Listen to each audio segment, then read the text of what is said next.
వైఎస్ఆర్సీపీ మరింత బలోపేతం దిశగా కీలక అడుగులు పడబోతున్నాయా? తాజాగా జగన్మోహన్ రెడ్డి గారు 2 కీలక అంశాలు అది కూడా తాజాగా ప్రకటించారు. ఒకటి ప్లేనరీ సమావేశం ఏర్పాటు చేయాలనేది, రెండోది పాదయాత్ర చేయబోతున్నారు త్వరలో అనేది. అంటే ఈ రెండు వాస్తవానికి ప్లేనరీ అంటే అప్పట్లో ఎప్పుడో 2017లో ఒకసారి, తర్వాత 2022లో ఒకసారి అనుకుంటా నిర్వహించారు.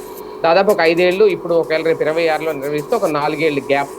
అదే తెలుగుదేశం పార్టీ 2 ఏళ్ళకి ఒకసారి మహానాడు నిర్వహిస్తూ ఉంటుంది. ఒక్కొక్కసారి వాళ్ళకి కూడా గ్యాప్ వస్తుంది. ఈసారి అది కూడా కడపలో చాలా అట్టహాసంగా నిర్వహించబోతున్నారు మహానాడు. ఇదే సమయంలో వైసీపీ కూడా ప్లేనరీ ఏర్పాటుకు రంగం సిద్ధం చేసుకుంటుంది. దీనికి సంబంధించి కీలక సూచనలు, అలాగే నెక్స్ట్ అధికారంలో ఖచ్చితంగా మనమే వస్తామంటూ ధీమా వ్యక్తం చేస్తూ దానికి సంబంధించి భవిష్యత్ కార్యాచరణ కూడా రూపొందించే ప్రయత్నం అయితే మొదలైంది. ఇదే అంశం మీద చర్చించే ప్రయత్నం చేద్దాం. సార్, అంటే ప్లేనరీ అంటే ఒకప్పుడు ఆమడ దూరంలో ఉంటుంది వైఎస్ఆర్సీపీ, ఎప్పుడో ఒక్కొక్కసారే తప్ప ఇటువంటి జగన్ గారికి నచ్చవనేది. కానీ ఈసారి మళ్ళీ ప్లేనరీ దిశగా అడుగులు పడుతున్నాయి. ఏంటి జగన్మోహన్ రెడ్డి గారి ప్రధాన ఉద్దేశం? బేసిక్గా పార్టీ మనకి కాలం పాఠాలు నేర్పుతుంది, మనుషుల్ని మారుస్తుంది. ఇదివరకు రాజశేఖర్ రెడ్డి పార్టీ యాక్టివిటీని పట్టించుకునేవాడు కాదు. తను మ్యాక్సిమం తన వ్యక్తి ఆధారితంగానే నడుస్తూ ఉండేవాడు. దానివల్ల చాలా ఏళ్ల పాటు తను ముఖ్యమంత్రి పదవికి దూరంగా ఉన్నాడు. అప్పుడెప్పుడు మంత్రి పదవి చేశారు తప్పించి. ఆ తర్వాతన తను అర్థం చేసుకున్నాడు గ్యాప్ ఎక్కడ ఉంది అన్నటువంటి విషయం. దాంతో అప్పటి నుంచి అందరినీ కలుపుకుపోవడం, అందరితో కలిసి ఉండటం ఇట్లాంటివి చేసుకొచ్చాక తనని ముఖ్యమంత్రి అభ్యర్థిగా అంగీకరించారు మిగతా వాళ్ళు. అప్పుడు తను నాయకత్వం. అందుకనినే అప్పుడు చంద్రబాబు ఏందో పద్దాక నవ్వుతావు ఎటకారంగా వెకిలిగా అంటే, నాకు ఇదివరకైతే చాలా కోపం ఉండే చంద్రబాబు, కాకపోతే ఆ నరం కట్ అయిపోయింది, కోపం నరం. అందుకని ఎప్పుడు నవ్వు తప్పించి ఇంకేం రావట్లేదు, నా పెదవుల మీద చిరునవ్వు నీకంటే అది లేదు కదా అంటూ ఎటకారం చేసుకొచ్చారు. అంటే ఆ విధమైనటువంటి ఒక మార్పు రాజశేఖర రెడ్డిని ప్రజలకి చేరువ చేసింది. అట్లాగే జగన్మోహన్ రెడ్డి ఏమయ్యారంటే వ్యక్తి ఆధారిత నాయకుడుగానే ఇంతకాలం నడుపుకుంటూ వచ్చాడు. పార్టీని సంస్థాగత నిర్మాణం తనే పార్టీ, పార్టీనే తను అన్నటువంటి. కానీ ఇది కరెక్ట్ కాదు అన్నటువంటి విషయం నిన్నటి ఎన్నికలు పాఠాలు నేర్పినాయి. వాస్తవంగా ఆంధ్రప్రదేశ్ చరిత్రలో జగన్మోహన్ రెడ్డి ఇచ్చినంత సంక్షేమం చరిత్రలో ఈ రోజు వరకు ఇవ్వలేదు, భవిష్యత్తులో ఎవరు ఇస్తారన్నటువంటిది కూడా లేదు.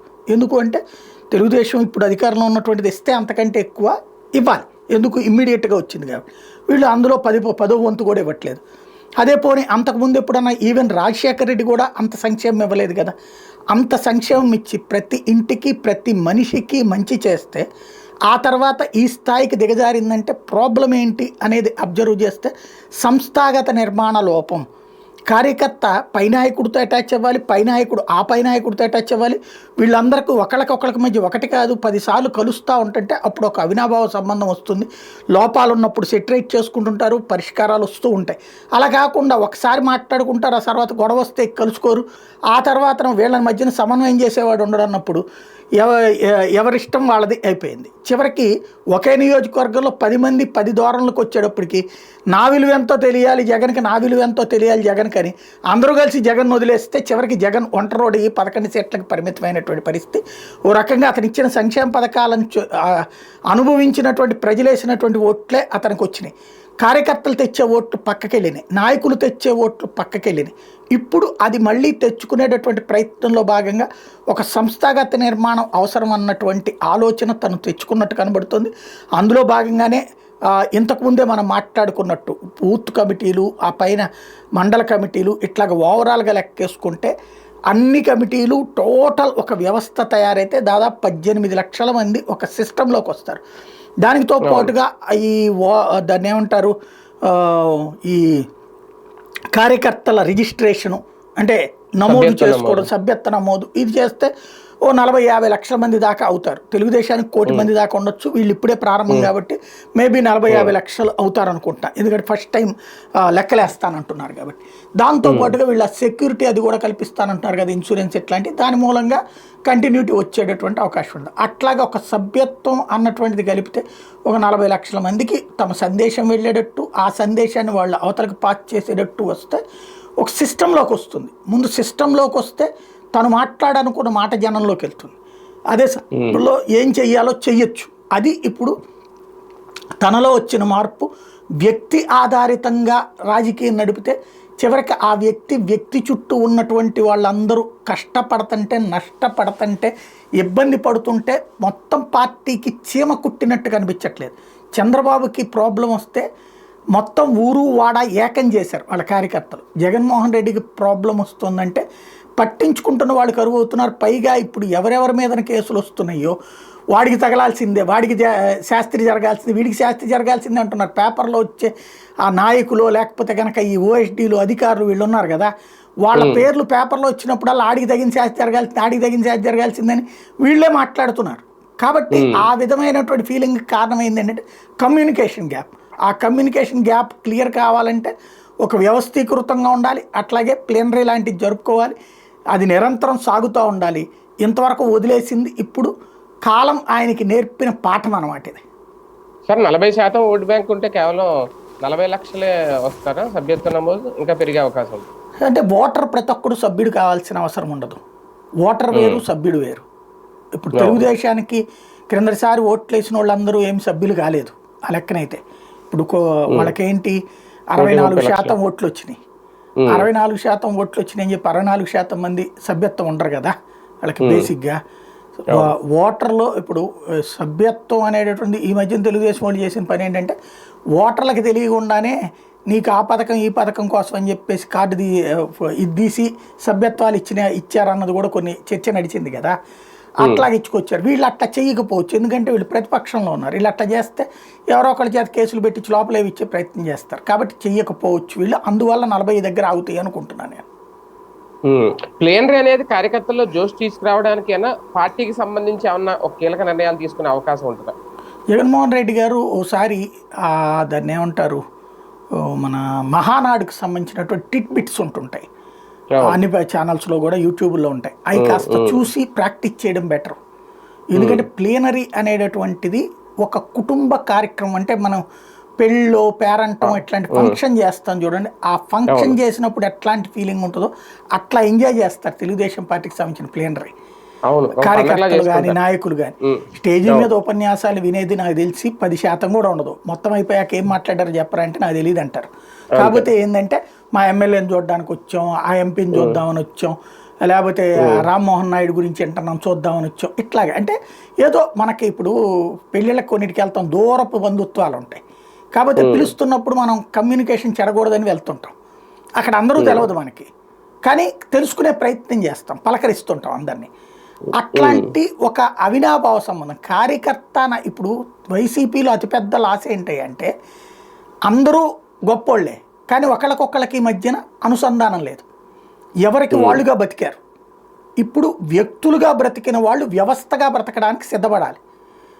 ఆ కుటుంబంలాగా ఫీల్ అవ్వాలి కార్యకర్తల్ని. ఆ ఫీలింగ్కి ప్లీనరీ అన్నది వేదిక అవుతుంది. కావాలంటే వాళ్ళ దగ్గర నేర్చుకోవడం బెటర్.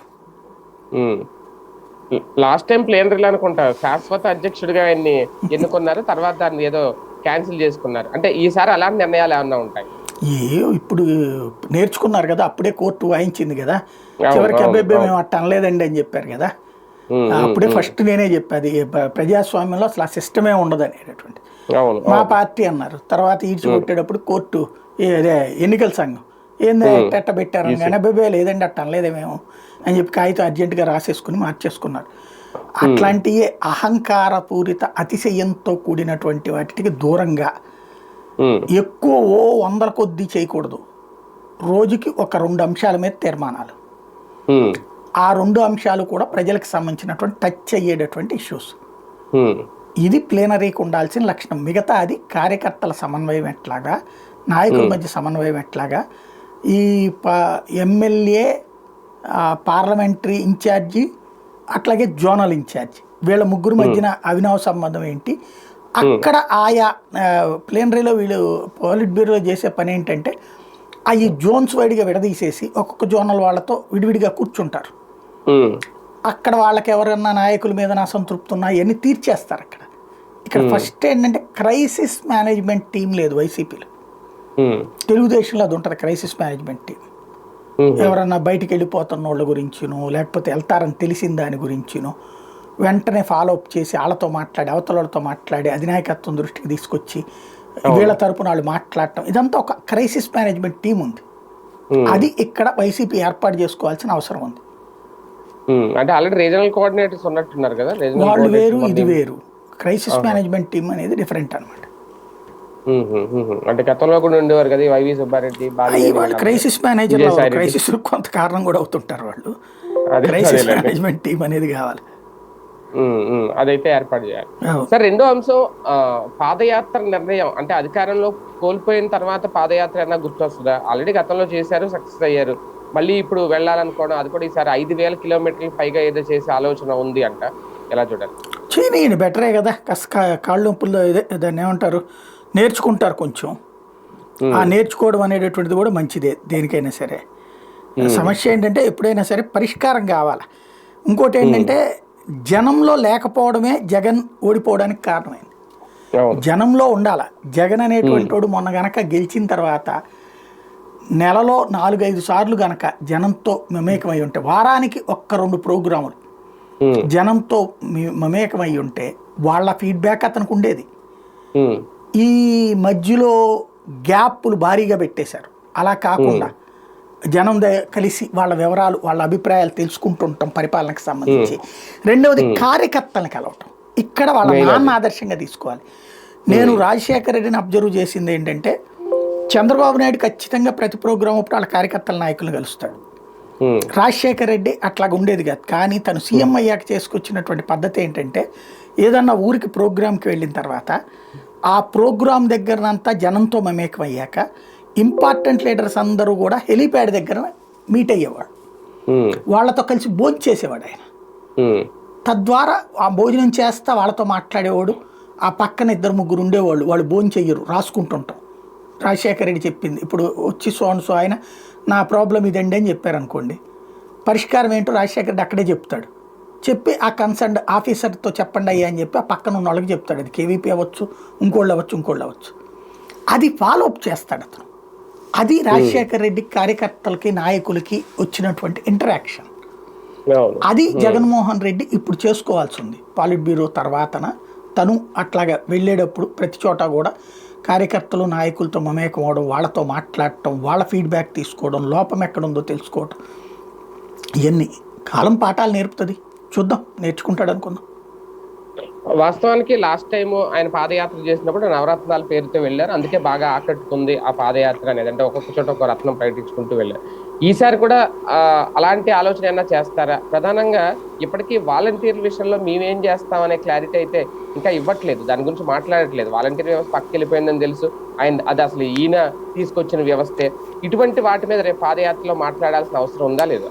ఇప్పుడే ఎందుకు, అది ఇంకా 27 ఎప్పుడు 24 అయిపోయింది, ఇంకా 25, 26, 27 ఆయన పోవాలా. పోయిన తర్వాత జనం చెప్తే, ఇదివరకు కూడా జనం చెప్పినప్పుడు ఆ చెప్పిన దాన్ని సాయంత్రం పూట 2-3 రోజుల పాటు రివ్యూ చేసి అతను ఏంటి వారంలో 1 చోట 2 చోట్ల మాట్లాడేవాడు అంతే. మిగతా చోట దండం పెట్టుకుంటూనే పోయేవాడు.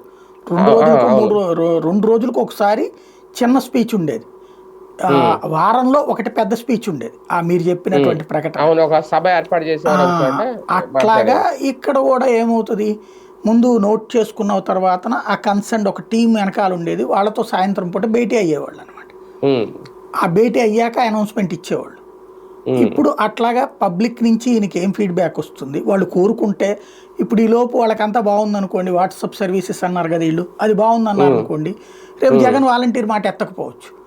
లేదు ఈ సర్వీసెస్ సక్రమంగా లేవు, పద్దాక ఏడిపిచ్చుకు తింటున్నారు అన్నారు అనుకోండి, మా వాలంటీర్ కావాలని జనం అడిగారు అనుకోండి, అప్పుడు ఏర్పాటు చేస్తానని చెప్తాడు. మళ్ళీ అప్పుడు కార్యకర్తలను సంతృప్తి పరచాలి, మీకు ఇబ్బంది లేకుండా చేస్తానని చెప్పాలి. అవన్నీ ఉంటాయి భవిష్యత్తులో. ఈ 2 నిర్ణయాలతో ఏమన్నా పార్టీలో చేరికలు మొదలయ్యే అవకాశం ఉంటుందా సార్? అటు కాంగ్రెస్ నుంచి కానీ ఇప్పుడే ఏమీ ఎక్స్పెక్ట్ చేయకూడదండి. ఇది దాన్ని ఏమంటారు, హింసల కాలం. మనం నిన్న ఉద్యోగ సంఘాల నాయకులు పెద్ద లెక్క కాదు వాళ్ళది. పెద్దోళ్ళు రావాలంటే ఎలక్షన్స్ వ్యతిరేకించారు కదా వాళ్ళ. ఈ బ్యాచ్ ఇంతకుముందు సమర్థించిన బ్యాచ్నే. ఉద్యోగుల్లో ఈయన సమర్థించే బ్యాచ్ వచ్చి చేరారు తప్పించి అవతల బ్యాచ్ కాదు వచ్చి చేరింది ఈయన దగ్గరికి. కాబట్టి ఏముండదు. బేసిక్గా ఇప్పుడు అంతా కూడా ఏంటంటే పని నడిచిపోతుండాలి. వచ్చే వాళ్ళకి ఎవరికన్నా ఒక నియోజకవర్గంలో ఒక మంచి స్ట్రాంగ్ పర్సన్ అయ్యుండి అక్కడ వైసీపీకి సరైన క్యాండిడేట్ లేక వైసీపీ క్యాండిడేట్ అవతల పార్టీకి వెళ్ళిపోవడము, లేకపోతే క్యాండిడేట్ లేకపోతే డబ్బు ఉండి పలుకుబడి ఉండి ఏదన్నా చేయగలను అనుకునేటటువంటి వాళ్ళు ఎవరన్నా ఉంటే, తెలుగుదేశంతో ఇబ్బంది రాదు, బీజేపీ కేంద్రం నుంచి ఏ ఇబ్బంది పెట్టదు అనుకుంటే అప్పుడు చేరతారు. నేను ఎవరో అట్లాగా ఆ, ఒక తిరుపతి దగ్గర ఎవరో ధనికుడట ఒక ఆయన వచ్చి చేరాడు. అట్లాంటి చేరికలు ఉంటాయి అప్పుడు. అంటే వాళ్ళకి ఆ నియోజకవర్గం కావాలనేటువంటి కాన్సెప్ట్ ఏదో దిగుతారు అనమాట. అదే సార్, వాస్తవానికి 26లో ప్లేనరీ పెడతారు, 27లో పాదయాత్ర చేస్తారు అనేది. అయితే ఇంకా అప్పటి వరకు జగన్మోహన్ రెడ్డి గారు బయటికి రారా, ఈ కార్యకర్తలతోనే జిల్లా అధ్యక్షులతోనే పార్టీ నడిపేస్తారు అనేది కూడా ఒక డౌట్. అంటే ఏం చేయాలి ఈ లోపు వచ్చి ఇప్పుడు అప్పుడప్పుడు ఎవరిదాన్ని ఏదన్నా అయితే అరెస్టులు అయితేనో అటు దగ్గరికి వెళ్తాడు, జైలు దగ్గరకో లేకపోతే రైతుల పరామర్శల దగ్గరకో ఏదన్నా ఎవరైనా పరామర్శల దగ్గరకో వెళ్తుంటాడు. అవి కాకుండా ఏం చేస్తారు? ఇంతకుముందు పోనీ ఎవరైనా ఏమైనా చేశారా? ఏం చేసేది ఏముండదు కదా.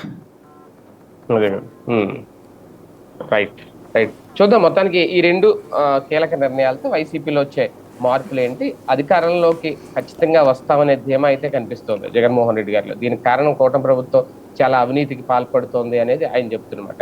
ఏం జరుగుతుంది 2026లో ప్లీనరీకి సంబంధించి పూర్తి షెడ్యూల్, పూర్తి కార్యాచరణ ఇప్పుడు ప్రకటిస్తారు.